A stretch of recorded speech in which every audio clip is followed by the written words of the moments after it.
ಸಾಕ್ಷಿಗಳಿದ್ರೂ ಕೂಡ ಹೈಕೋರ್ಟ್ ಜಾಮೀನನ್ನ ಕೊಟ್ಟ ಬಗ್ಗೆ ಆಕ್ಷೇಪವನ್ನ ವ್ಯಕ್ತಪಡಿಸಿದೆ. ರೇಣುಕಾಸ್ವಾಮಿ ಮರ್ಡರ್ ಕೇಸ್ ಬಗ್ಗೆ ಸುಪ್ರೀಂ ಆಳವಾದಂತಹ ವಾದ ಪ್ರತಿವಾದವನ್ನ ಆಲಿಸಿದೆ. 1.5 ಗಂಟೆ ವಿಚಾರಣೆ ನಡೆದಿದೆ ಇವತ್ತು. ವಾದ ಪ್ರತಿವಾದಗಳು, ಕೆಲವೊಂದು ಲಾ ಪಾಯಿಂಟ್ಗಳನ್ನ ಕೂಡ ಸುಪ್ರೀಂ ಕೋರ್ಟ್ ಎತ್ತಿದೆ, ಕೆಲವೊಂದಿಷ್ಟು ಆಕ್ಷೇಪಗಳನ್ನು ಕೂಡ ಎತ್ತಿದೆ ಹೈಕೋರ್ಟ್ ಜಾಮೀನು ಕೊಟ್ಟ ಬಗ್ಗೆ. ಸಾಕ್ಷಿಗಳಿದ್ರೂ ಕೂಡ ಕೊಟ್ಟಿದ್ದಾರೆ ಅಂತ ಹೇಳಿ.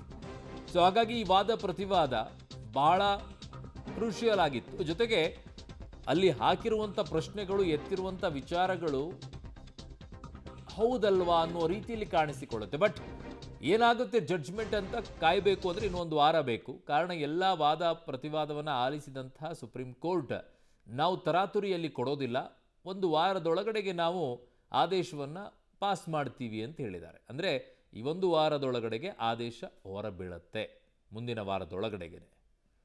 ಸೊ ರೇಣುಕಾಸ್ವಾಮಿ ಮರ್ಡರ್ ಕೇಸ್ನಲ್ಲಿ ಈಗ ದರ್ಶನ್ ಆ್ಯಂಡ್ ಗ್ಯಾಂಗ್ ಜಾಮೀನು ಏನಾಗುತ್ತೆ ಅನ್ನುವಂಥ ಕುತೂಹಲ ಇತ್ತು. ಅದು ಇನ್ನೂ 1 ವಾರ ಕುತೂಹಲ ಆಗಿ ಇರಬೇಕಾಗತ್ತೆ. ಕಾರಣ ಇವತ್ತು ಸುಪ್ರೀಂ ಕೋರ್ಟ್ ವಾದ ಪ್ರತಿವಾದವನ್ನು ಆಲಿಸಿದ ನಂತರ ಕಾಯ್ದಿರಿಸಿದೆ ಆದೇಶವನ್ನು. ಬಟ್ ಈ ವಾದ ಪ್ರತಿವಾದದಲ್ಲಿರುವಂಥ ಬೆಳವಣಿಗೆಗಳು ಬಹಳ ಬಹಳ ಬಹಳ ಒಂದಿಷ್ಟು ಪ್ರಶ್ನೆಗಳನ್ನು ಹುಟ್ಟು ಹಾಕಿದೆ. ಮುರಳಿ ನನ್ನ ಸಹೋದ್ಯೋಗಿ ಮುರಳಿ ನನ್ನ ಸಂಪರ್ಕಕ್ಕೆ ಸಿಗ್ತಾ ಇದ್ದಾರೆ. ಮುರಳಿ, ರೇಣುಕಾಸ್ವಾಮಿ ಮರ್ಡರ್ ಪ್ರಕರಣದಲ್ಲಿ ಹೈಕೋರ್ಟ್ ಜಾಮೀನನ್ನು ಕೊಟ್ಟಂಥ ಸಂದರ್ಭದಲ್ಲೂ ಕೂಡ ಒಂದಿಷ್ಟು ಪ್ರಶ್ನೆಗಳು ಎದ್ದಿದ್ವು. ಸುಪ್ರೀಂ ಕೋರ್ಟ್ ಈಗ ಆ ಪ್ರಶ್ನೆಗಳನ್ನು ಎತ್ತಿ ಹಿಡಿದು ಅವುಗಳ ಮೇಲೆ ಒಂದಿಷ್ಟು ಲಾ ಪಾಯಿಂಟ್ಗಳನ್ನು ಹಾಕಿ ವಕೀಲರನ್ನ ಪ್ರಶ್ನೆಗಳನ್ನು ಕೇಳುವಂಥ ಕೆಲಸವನ್ನು ಮಾಡಿದರು. ಸರ್ಕಾರಿ ಪರ ವಕೀಲರು ಎತ್ತಿರುವಂಥ ಒಂದಿಷ್ಟು ಉತ್ತರಗಳಿತ್ತಲ್ಲ, ನ್ಯಾಯಾಧೀಶರಿಗೆ ಕೊಟ್ಟಿರುವಂಥ ಉತ್ತರಗಳು, ಅದು ಒಂದು ರೀತಿಯಾಗಿ ಇಕ್ಕಟ್ಟಿಗೆ ಸಿಲುಕಿಸುತ್ತಾ ಅಂತ ದರ್ಶನ್ ಅವರನ್ನ.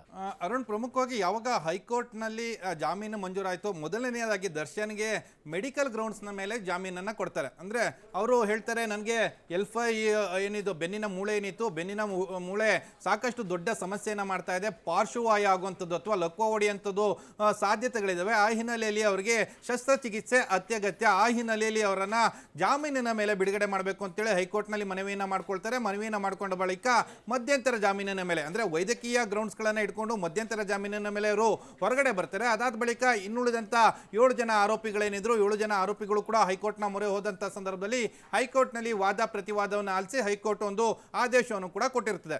ಆದೇಶವನ್ನು ಕೊಟ್ಟಂಥ ಸಂದರ್ಭದಲ್ಲಿ ಆ ಆದೇಶದಲ್ಲಿ ಇರುವಂಥ ಒಂದಷ್ಟು ಸಮಸ್ಯೆಗಳು, ಆ ಸಮಸ್ಯೆಗಳನ್ನು ಪ್ರಶ್ನೆ ಮಾಡಿಯೇ ಮೇಲ್ಮನವಿಯನ್ನು ಸುಪ್ರೀಂ ಕೋರ್ಟ್ಗೆ ತೆಗೆದುಕೊಂಡು ಹೋಗಿದ್ದಂಥದ್ದು. ಅಂದರೆ ಹೈಕೋರ್ಟ್ನಲ್ಲಿ ಏನು ಮೆಡಿಕಲ್ ಗ್ರೌಂಡ್ಸ್ ಮೇಲೆ ಮೊದಲ ಹಂತವಾಗಿ ಜಾಮೀನನ್ನು ಪಡ್ಕೊಂಡು ಹೊರಗಡೆ ಬಂದಂತ ದರ್ಶನ್ ಇದುವರೆಗೂ ಕೂಡ ಶಸ್ತ್ರಚಿಕಿತ್ಸೆಯನ್ನ ಮಾಡಿಸ್ಕೊಂಡಿಲ್ಲ. ಇಲ್ಲಿ ಪ್ರಮುಖವಾಗಿ ಗಮನಿಸಬೇಕಾದಂತ ವಿಚಾರ, ಈ ವಿಚಾರವನ್ನು ಸುಪ್ರೀಂ ಕೋರ್ಟ್ನ ಗಮನಕ್ಕೆ ತರೋದಕ್ಕೆ ಸರ್ಕಾರಿ ಪರ ವಕೀಲರು ಯಾಕೋ ಮನ್ಸು ಮಾಡಲಿಲ್ಲ. ಇವತ್ತು ಆ ವಿಚಾರವನ್ನ ಕೂಡ ಸುಪ್ರೀಂ ಕೋರ್ಟ್ನ ಗಮನಕ್ಕೆ ಬರಲಿಲ್ಲ. ಯಾಕೆಂದ್ರೆ ದರ್ಶನ್ ಹೇಳಿದಂಥದ್ದು ಹೈಕೋರ್ಟ್ನಲ್ಲಿ ಪಾರ್ಶ್ವವಾಯು ಆಗುತ್ತೆ ಅಂತ ಹೇಳಿ ನನಗೆ ಶಸ್ತ್ರಚಿಕಿತ್ಸೆ ಅತ್ಯಗತ್ಯತೆಗಳಿದ್ದಾವೆ, ಆ ಹಿನ್ನೆಲೆಯಲ್ಲಿ ನಾನು ಹೊರಗಡೆ ಬರ್ತೀನಿ ಅಂತ ಹೇಳಿ ಜಾಮೀನನ್ನು ಪಡ್ಕೊಂಡು ಹೊರಗಡೆ ಬಂದಂಥವ್ರು ಇಲ್ಲಿವರೆಗೂ ಕೂಡ ಶಸ್ತ್ರಚಿಕಿತ್ಸೆಯನ್ನ ಮಾಡ್ಕೊಂಡಿಲ್ಲ. ಆದರೆ SLP ಅಂದ್ರೆ ಮೇಲ್ಮನವಿ ಅರ್ಜಿಯನ್ನ ಸಲ್ಲಿಕೆಯನ್ನ ಮಾಡುವಂತ ಸಂದರ್ಭದಲ್ಲಿ ಈ ಎಲ್ಲಾ ಅಂಶಗಳನ್ನು ಕೂಡ ಸರ್ಕಾರಿ ಪರ ವಕೀಲರು ಹೈಕೋರ್ಟ್ಗೆ ಸಲ್ಲಿಕೆಯನ್ನ ಮಾಡಿರುವಂಥದ್ದು. ಅಂದ್ರೆ ಅವತ್ತಿನ ಮೆಡಿಕಲ್ ರಿಪೋರ್ಟ್, ಪ್ರೆಸೆಂಟ್ ಅದಾದ ನಂತರ ಆದಂಥ ಬೆಳವಣಿಗೆಗಳು, ಈ ಎಲ್ಲ ಮಾಹಿತಿಗಳನ್ನು ಕೂಡ ಸುಪ್ರೀಂ ಕೋರ್ಟ್ನ ಗಮನಕ್ಕೆ ಅರ್ಜಿಯ ಮೂಲಕ ತಂದಿರುವಂಥದ್ದು. ಮತ್ತು ತಮ್ಮ ಲಿಖಿತವಾದಗಳೇನಿದೆ ಆ ಲಿಖಿತವಾದದಲ್ಲಿ ಕೂಡ ಇದನ್ನ ಮೆನ್ಷನ್ ಮಾಡಿದ್ದಾರೆ ಅನ್ನೋದ್ರ ಬಗ್ಗೆ ಕೂಡ ಸದ್ಯಕ್ಕೆ ಮಾಹಿತಿಗಳು ಸಿಗ್ತಾ ಇದೆ.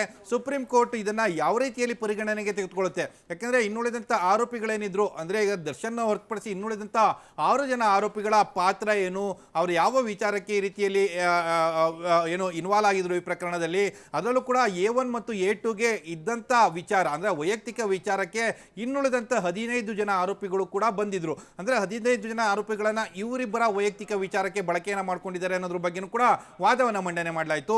ಎಲ್ಲಾ ಕಡೆ ಕೂಡ ವಾದ ಪ್ರತಿವಾದವನ್ನು ಆಲಿಸಿ ಮುಂದಿನ ವಾರ ಬಹುತೇಕ ಗುರುವಾರ ಅಥವಾ ಸೋಮವಾರದ ಒಳಗಾಗಿ ಆದೇಶ ನಿರೀಕ್ಷೆಯನ್ನ ಮಾಡಬಹುದು. ಅವತ್ತು ದರ್ಶನ್ಗೆ ಸಂಕಷ್ಟವನ್ನು ತಂದೊಡ್ಡುತ್ತಾ ಅಥವಾ ರಿಲೀಫ್ ಅನ್ನ ಮುಂದುವರಿಸುತ್ತಾ ಏನು ಅನ್ನೋದ್ರ ಬಗ್ಗೆ ಕೂಡ ಕಾದು ನೋಡ್ಬೇಕಾರಂಥದ್ದು. ಅರುಣ್, ಇನ್ನೊಂದು ಪ್ರಮುಖವಾಗಿ ಗಮನಿಸಬೇಕಾರಂಥದ್ದು, ಇಷ್ಟೆಲ್ಲ ಇಷ್ಟೆಲ್ಲ ಟೆಕ್ನಿಕಲ್ ಎವಿಡೆನ್ಸ್ಗಳಿದ್ದಾವೆ, ಇಷ್ಟೆಲ್ಲ DNA ಮ್ಯಾಚಿಂಗ್ ಪ್ರೊಫೈಲ್ಗಳಿದ್ದಾವೆ, ಇಷ್ಟೆಲ್ಲಾನು ಇಟ್ಕೊಂಡು ನಿಮ್ಮ ಕಕ್ಷಿದಾರ ಯಾಕೆ ಬೇಲ್ನ ಮೇಲೆ ಹೊರಗಡೆ ಇರಬೇಕು ಅನ್ನೋದ್ರ ಬಗ್ಗೆ ವಾದವನ್ನು ಮಂಡನೆ ಮಾಡಿ ಅಂತೇಳಿ ಸುಪ್ರೀಂ ಕೋರ್ಟ್ ಇವತ್ತೊಂದು ಪ್ರಶ್ನೆಯನ್ನು ಕೇಳಿತ್ತು. ಪ್ರಶ್ನೆನ ಕೇಳೋ ಸಂದರ್ಭದಲ್ಲಿ 161 ಹೇಳಿಕೆ 164ನ ಹೇಳಿಕೆಗೆ ಸಂಬಂಧಪಟ್ಟಂತೆ ಒಂದಷ್ಟು ಕ್ಲಾರಿಫಿಕೇಶನ್ ಅನ್ನು ಸಿದ್ಧಾರ್ಥವಿಯವರು ಇವತ್ತು ಸುಪ್ರೀಂ ಕೋರ್ಟ್ನಲ್ಲಿ ಕೊಡುವಂಥ ಪ್ರಯತ್ನಗಳನ್ನು ಮಾಡಿದ್ರು.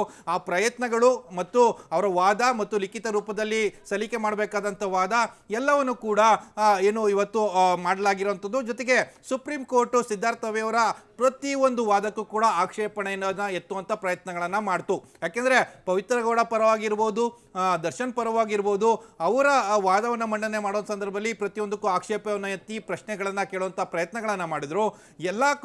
ಎಲ್ಲ ವಾದ ಪ್ರತಿವಾದವನ್ನು ಈಗ ಸದ್ಯಕ್ಕೆ ಸುಪ್ರೀಂ ಕೋರ್ಟ್ ಆಲಿಸಿದೆ. ಜೊತೆಗೆ ಕೊನೆಗೆ ಆದೇಶವನ್ನು ಕೊಡುವಂಥ ವಿಚಾರಕ್ಕೂ ಕೂಡ ತಾವು ತರಾತುರಿಯಲ್ಲಿ ಆದೇಶವನ್ನು ಕೊಡೋದಿಲ್ಲ, ಕಾಲಾವಕಾಶವನ್ನು ತೆಗೆದುಕೊಂಡು ಅದಾದ ನಂತರ ಆದೇಶವನ್ನು ಕೊಡ್ತೀವಿ ಅಂತೇಳಿ ಕೂಡ ಹೇಳಿರುವಂಥದ್ದು. ಈ ಎಲ್ಲ ಅಂಶಗಳನ್ನು ಕೂಡ ಪರಿಗಣನೆಗೆ ತೆಗೆದುಕೊಂಡು ಸುಪ್ರೀಂ ಕೋರ್ಟ್ ಯಾವ ರೀತಿಯ ಆದೇಶವನ್ನು ಕೊಡುತ್ತೆ ಅನ್ನೋದ್ರ ಬಗ್ಗೆ ಸಾಕಷ್ಟು ಕುತೂಹಲ ಇದೆ. ಜೊತೆಗೆ ಈಗಾಗಲೇ ವಿದೇಶದಲ್ಲಿ ಫಿಲಮ್ ಶೂಟಿಂಗ್ನಲ್ಲಿ ಭಾಗಿರುವಂಥ ದರ್ಶನ್ ನಾಳೆ ವಾಪಸ್ ಥೈಲ್ಯಾಂಡಿಂದ ಬೆಂಗಳೂರಿಗೆ ಬರ್ತಾ ಇದ್ದಾರೆ ಅನ್ನೋದ್ರ ಬಗ್ಗೆ ಕೂಡ ಮಾಹಿತಿಗಳು ಸಿಗ್ತಾ ಇದ್ದಾವೆ.